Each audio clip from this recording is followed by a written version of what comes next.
Yes, good girl. So we've started our walk. We've switched sides, working on the right today.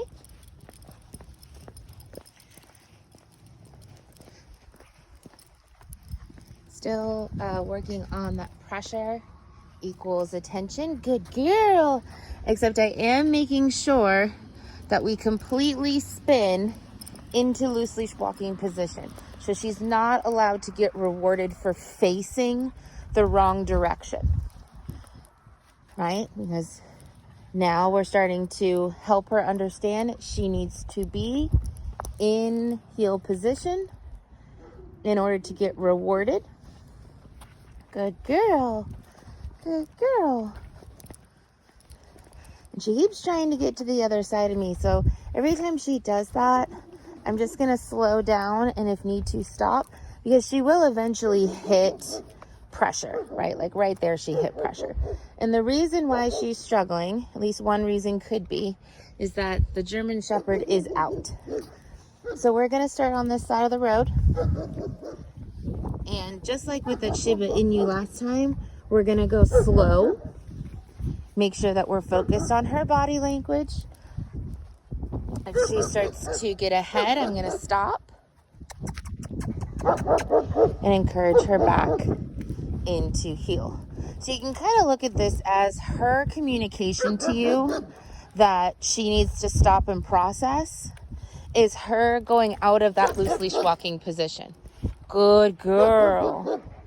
Now, she does have a relatively strong lunge when she does lunge forward. So one of the things, yes, that I would like to let you know is that when you see her go forward and you feel that pressure on the leash, we want to make sure we go backwards, yes, with our body weight, right? You want to make sure that your weight is in your heels. You can get a little bend in your knees and kind of push back like you're going into a wall sit position or like you're going to lift a heavy weight, right? So that the majority of your strength is put into your legs, your gluteus, oh girl, or your glutes, and in your back, instead of it being in your forearms. Good girl. Wanted to fix that leash. Good job. Well done. Yes. Good girl. Now, good girl. The more that she disengages from that German Shepherd, the more the German Shepherd will, over time, start to also learn to disengage.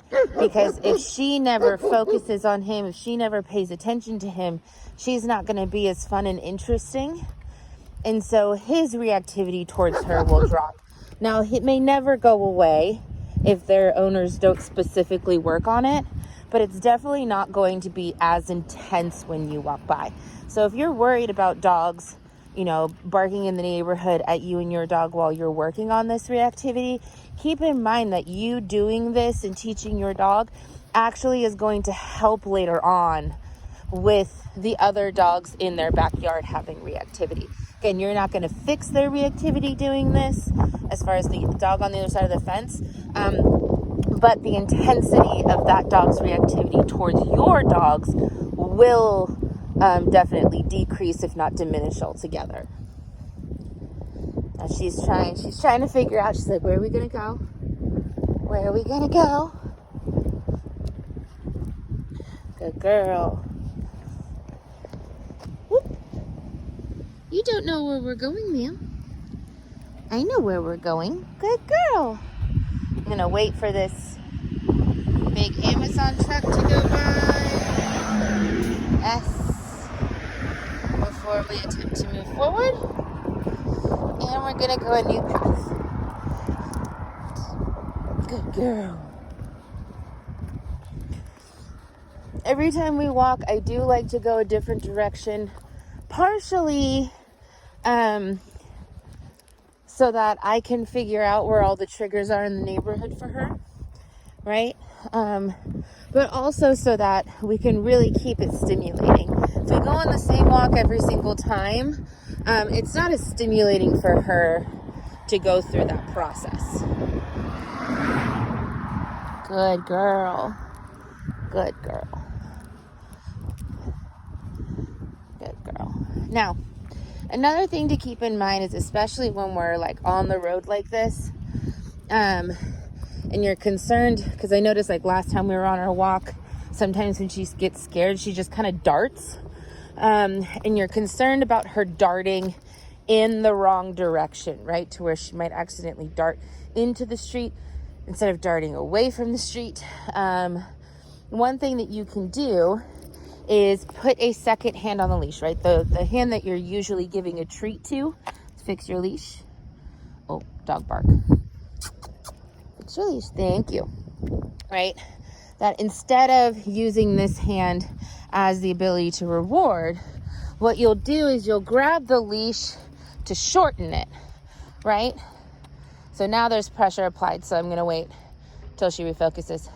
But the idea here is not to hold her in place, right? It's just to make your leash shorter. Yes, the rules still apply in the sense that she's the one applying pressure. I'm not applying pressure. I'm just simply having the leash shorter so that if she goes outside of that zone of loose leash walking, she's just going to feel the pressure a little bit faster than she would as if I had a longer leash, right?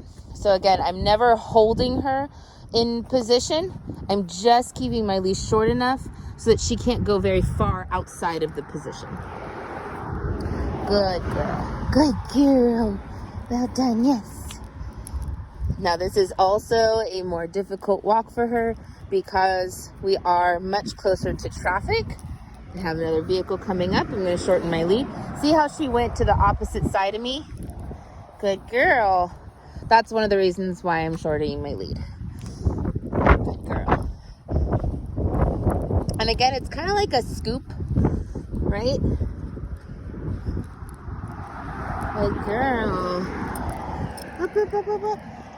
And because this is kind of a treacherous area that we're passing through right now, again, I don't really want her to be too far outside of that loose leash walking zone. So you can either hold the leash smaller or shorter the whole time, or you can just be much more careful about if she starts to go in front of you or if she tries to pass the other position, to stop sooner than waiting for the pressure to be applied, right?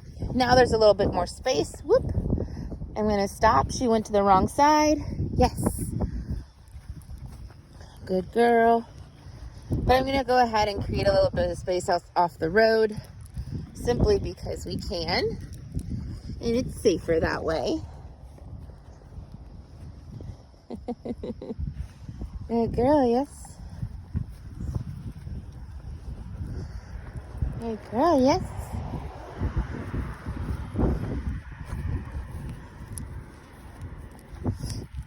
Good girl.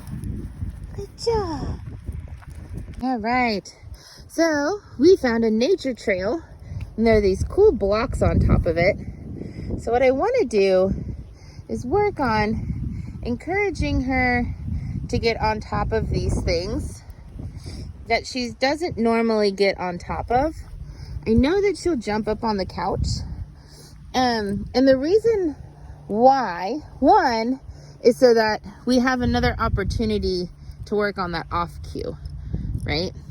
And this is actually something that I'd like to encourage her to get on as opposed to the couch. So this is a great opportunity to work on that off cue or things like this. The other reason is so that it's just another opportunity, right? In order to build up her confidence, right? The more fun things we can give her to do. She's focused on the dog over there. Good girl. And the reason why I'm not just giving her rewards for refocusing is that I really want her to focus on this. Good girl. And I'm making some hard to get, right? Some of them are farther away from her. Some of them are easier. And I do that because I want to build her confidence level. And I keep adding to the hard places because I want her to learn, or I want her to see that the bounty is going up, right? In those harder places. Maybe there's only one in the easy spot, but there's a bunch in the hard ones. And making kind of like a trail here can really help encourage her to actually get up there. You want to get it? Okay, good girl. Good girl. Get those treats. That's a good girl. That's a good girl. Yeah. Good girl. So again, trying to create a little bit of a line here. Good girl. Good girl. You got it. I'm going to go ahead and sit on it myself. Hi. Come on, there we go. You see, you're safe up here. That's a good girl. That's a good girl. That's a good job. I'm going to give her a lot of positive reinforcement for being up here. That's a good girl. That's a good girl. I know you hear that doggy out there, huh? You hear that doggy out there, huh? Yeah. Oh, it's okay. Good job. So we're going to go ahead and end that there today. And then we're going to go ahead and move on. Good job. So just little short sessions like that, to where there's no pressure, right, for her to have to get up there. Because if we start adding pressure to make her do it, then that's just going to increase her anxiety.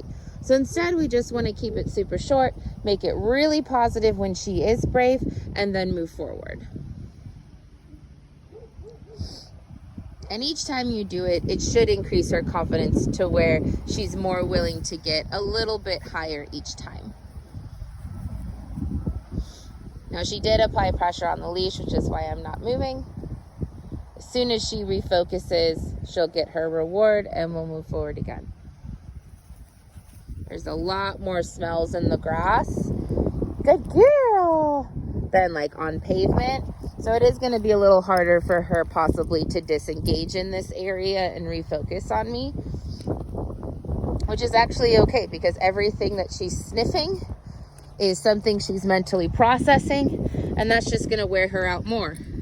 So as long as she doesn't put pressure on that leash, we can slowly walk